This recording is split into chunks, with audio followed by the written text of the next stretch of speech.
Let's start this video with this theorem.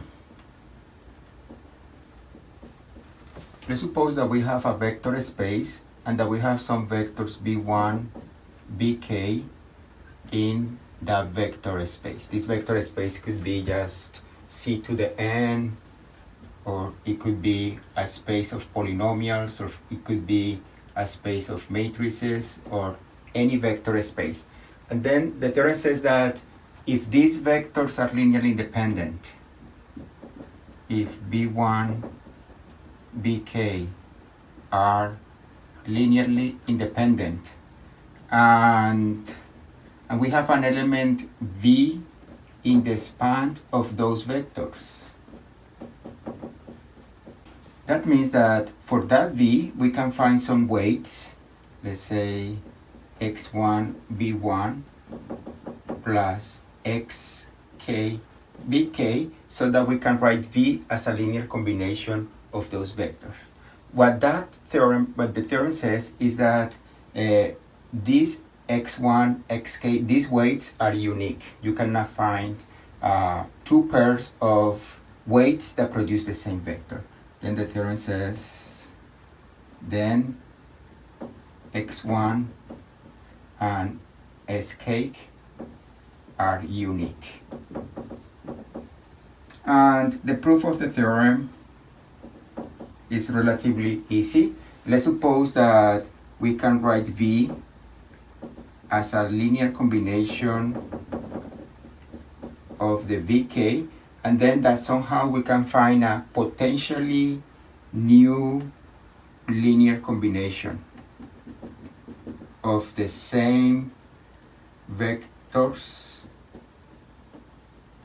that produces the same element v. And if we move everything to one side, we get that y1 minus x1 v1 plus yk minus xk vk is the zero vector. But since these vectors are linearly independent, using the definition of linearly independent, it means that the only relation that produces the zero vector is the trivial one, and therefore y1 minus x1 must be 0, and yk minus xk must be 0, which means that all the x sub i's must be equal to the y sub i's, and therefore this way of writing this vector using these linearly independent vectors is unique. Let's use this theorem to provide a definition. Definition.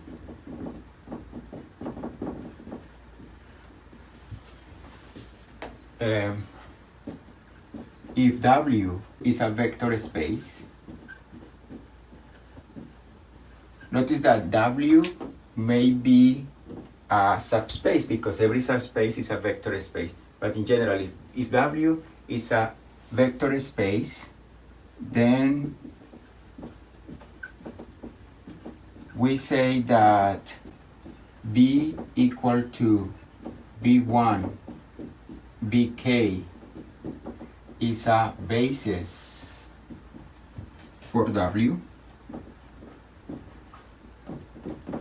if W is equal to the span of the bases and if the vectors b1 and bk are linearly independent. Examples. In R2, we have that B equal to 1, 0 and 0, 1. These two vectors form a basis. This is very evident. Clearly, these two vectors are linearly independent, and every vector x1, y1 can be written as a linear combination of these two vectors, and therefore we have the two properties. The basis expands the whole space, and the two vectors are linearly independent. We can generalize this example in this way. We have Rn, then a basis for this vector, for this space, would be E1 up to En. Right? This vector is the vector 1, 0, 0, and here we have 0, 0, 1. Even if we are working with not the real numbers but with the complex numbers, if we have Cn, this is still a basis for Cn. Let's see more examples.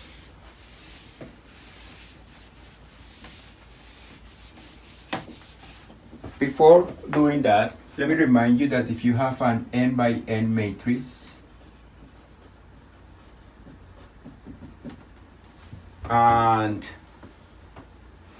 this matrix is non-singular, then if you have a vector in Rn, then the equation Ax equal B has a unique solution, right? In this case, B is B1, Bn, and the x are the variables x1 up to xn. We have seen this theorem before. The reason is that when you write the augmented matrix, you get something like this: A11, A1n, B1, AN1, ANN, Bn, and then when you do row reduction, since this matrix A is non-singular, that means that you will end up with a matrix like this: 1, 0, 0, and something here, and you will end up with 0, 0, 1, and something here, which means that this system is equivalent to the system like this: x1 equals something and xn equals something. Then we have this theorem from before, and that means that if you have a non-singular matrix, then if you take the columns of that matrix, and let's say if you take the columns A11, A1n, AN1, ANN, then these columns are linearly independent, and you can produce any vector in Rn using these columns, and which means that this is a basis. Remember that this equation is equivalent to the equation x1 times column 1 plus xn column n equal to b1 bn. And because of this theorem, we have that in R2, for example, let's keep it simple. In R2, we know that this is a basis, but we know that this matrix 1, negative 1, 1, 1 is a non-singular matrix because its determinant is 2, is different from 0. Then this one, 1, negative 1, and 1, 1, this is also a basis for R2. And that means that in R2 we have infinitely many bases. And let's consider some bases for other spaces. In general, every vector space, if it has a basis, it has infinitely many bases.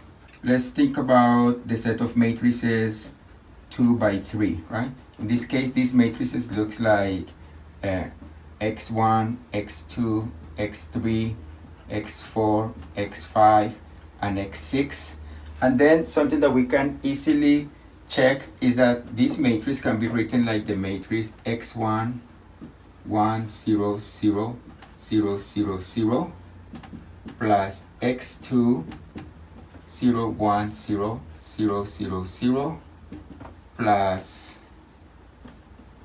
x3, 0, 0, 1, 0, 0, 0, plus x4, 0, 0, 0, 1, 0, 0, plus x5 0, 0, 0, 0, 1, 0 plus x6 0, 0, 0, 0, 0, 1, and therefore these matrices, let me just write B equal to these matrices 0, 0, 0, 0, 0, 0, 1, 0, 0, 0, 0. We have this one, and the sixth matrix will be 0, 0, 0, 0, 0, 1. That these matrices expand the whole vector space of matrices 2 by 3, and it is easy to check that they are linearly independent, and therefore this is a basis. Notice that this is a basis, but every vector space has infinitely many bases. Then it would be good to say that this is one of the many bases of the vector space matrices 2 by 3. In general, if we have matrices n by m, then we have that a basis for this matrix are the matrices you start with 1 and you put zeros everywhere else, right? And then you end up with this matrix that has zeros everywhere else, but it has a 1 here. Then there are n by m of these matrices, and this collection of matrices, they produce a basis for this space. Another example is the set of polynomials, the vector space of polynomials. We can check that if B is P sub n, which are polynomials of degree n or less, then this collection 1 x squared x to the n is a basis.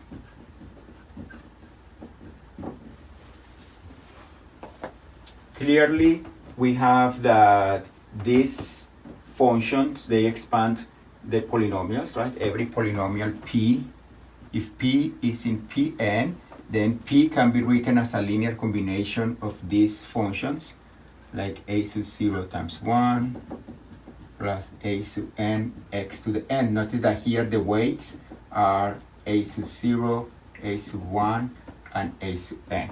And we can easily check that these vectors, 1, the function 1, the function x, and so on, these vectors are linearly independent. Then we have that this is a basis for the vector space of polynomials.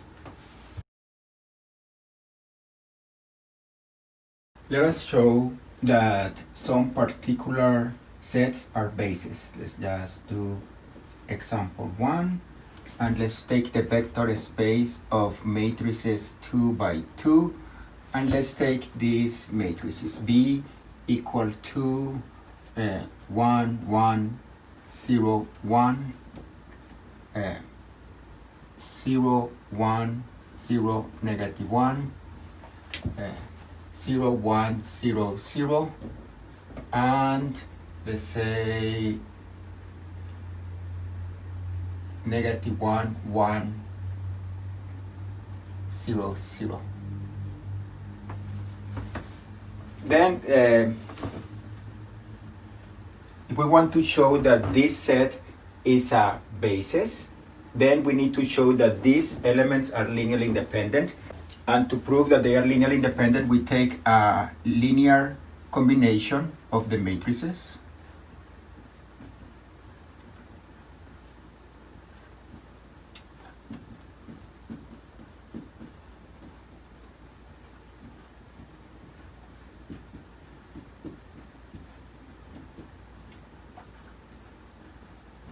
That produces the zero vector, but the zero vector for the matrices 2 by 2 is this matrix. Then the left hand side becomes x1 minus x4, and here we have x1 plus x2 plus x4, and here we have for the entry 2, 1, we have x3, and for the entry x4 we have x1 minus x2, and we want this to be 0, 0, 0, 0. Then if this linear combination is the zero vector, then the following system must be true. x1 minus x4 equals 0, x1 plus x2 plus x4 equals 0, x3 equals 0, and x1 minus x2 equals 0. Let's see if we can show this, that all of them are 0. x3 is 0 from here, and from here we get that x1 must be equal to x2, right? And if x1 is equal to x2, then I have that 2 times x1 plus x4 equals 0, replacing this information into here. And that means that x4 must be negative 2x1. And when I replace this information in the first equation, I get that x1 minus negative 2x1 must be 0. That means 3x1 equals 0, which means that x1 must be 0. x3 is 0, but since x1 is equal to x2, x2 must be 0 as well. And since x4 is negative 2x1, we get that x4 must be 0. We could have done this by just doing the augmented matrix and doing row reduction. But then this shows that these matrices are linearly independent. Remember that to prove that this is a basis, we need to prove that the matrices are linearly independent, and we need to show that they generate every possible matrix. Let's prove that part. If we want to prove that every matrix can be written as a linear combination, then we need to show that this system, for any A, B, C, and D, it has a solution. Then how this problem changes, here we have A, B, C, and D. And then we need to show that, let's see, this was x3. We need to show that this system is always a consistent system. We have A, B, C, and D.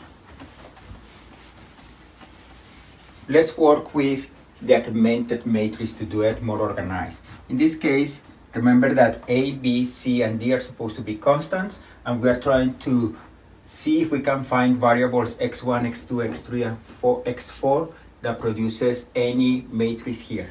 Because we want to show, we are showing that the span of B is the set of matrices 2 by 2. Then what is the augmented matrix of this system? We have 1, 0, 0, negative 1, A, 1, 1, 0, 1, B, 0, 0, 1, 0, C, 1, negative 1, 0, 0, D. Let's do row reduction. I can use this one to put zeros here and here. Then we're going to change row 2 by adding negative row 1, and we're going to change row 4 by adding negative row 1, and then we get the matrix 1, 0, 0, negative 1, A. Here we are doing this row minus this row, then it's 0, 1, 0, 2, B minus A. This row stays the same. And this row here is 1 minus 1 is 0. Negative 1 minus 0 is 0. 0. 0 minus 1 is 1. And then we are doing B minus A. Now let's use this one to put a 0 here. and then we're going to change row 4 by adding row 2, and then we get the matrix 1, 0, 0, negative 1, A. We have 0, 1, 0, 2, B minus A. Here we have 0, 0, 1, 0, C. And we are doing the sum of these two, then we get 0, 0, 0, 3, and we have D plus B minus 2A. And we can see that the system, this is in echelon form, then the system that goes with that matrix, which is this system, x1 minus x2 equal A, sorry, x1 minus x4 equal A, x2 plus 2x4 equal B minus A, and here we have x3 equal C, and 3x4 equal D plus B minus 2A. This is a good system, and then we can decide what are the basic variables and free variables, and the basic variables are x1, x2, x3, and x4, and we have that there are non-free variables. And for that reason, this system is consistent. Actually, we can explicitly solve for here. x4, we just divide by 3. x3 is equal C. x4, we have already the value. Then we can solve for x2, and then we can solve for x1. Then for every A, B, C, and D, that we can find weights that produces that matrix. Then for that reason, the span of this set B is the whole vector space of matrices 2 by 2. We also show that the matrices, these matrices are linearly independent, and for that reason, we conclude that B is a basis for set of matrices 2 by 2.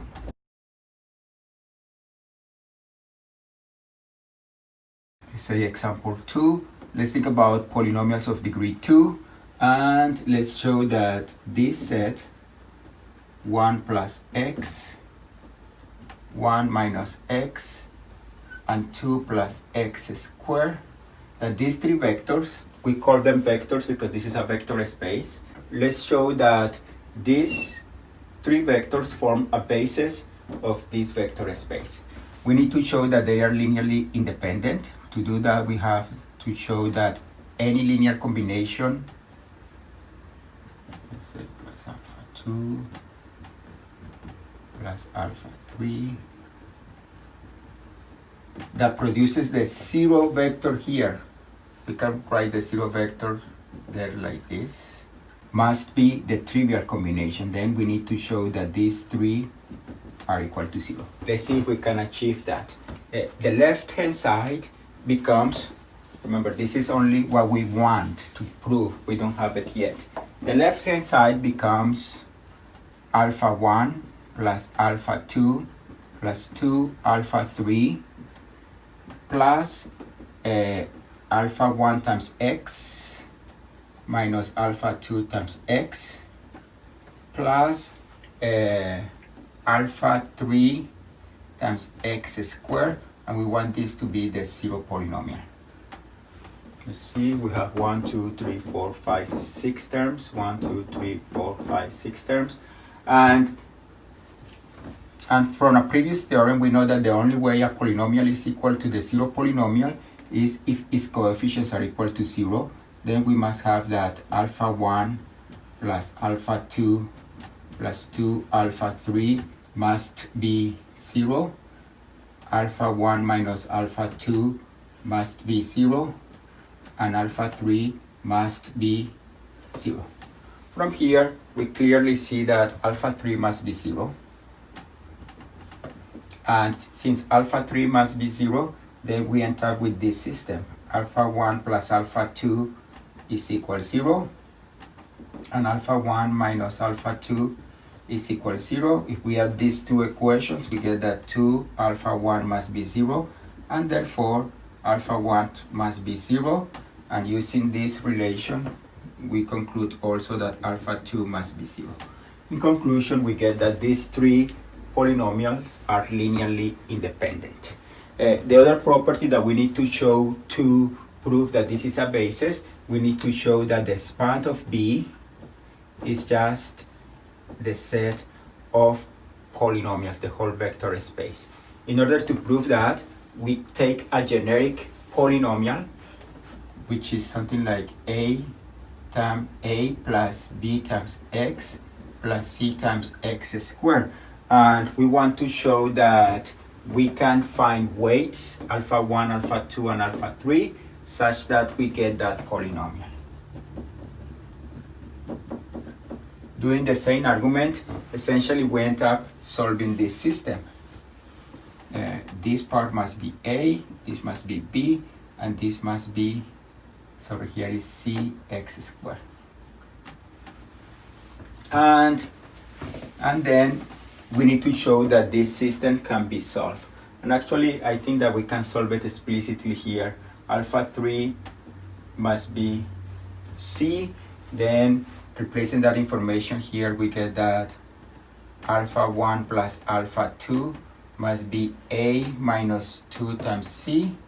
And alpha 1 minus alpha 2 must be equal to B.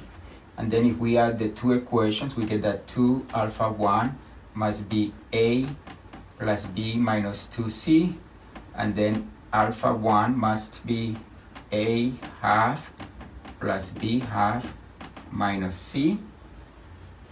And once I have alpha 1, I know that alpha 2 is alpha 1 minus B. Therefore, this is just A half plus B half minus C minus B, and therefore alpha 2 is A half minus B half minus C. Then we have shown that any polynomial in this vector space can be written as a linear combination of these three vectors, and that since these three vectors are also linearly independent, then we have that this set is a basis for P2.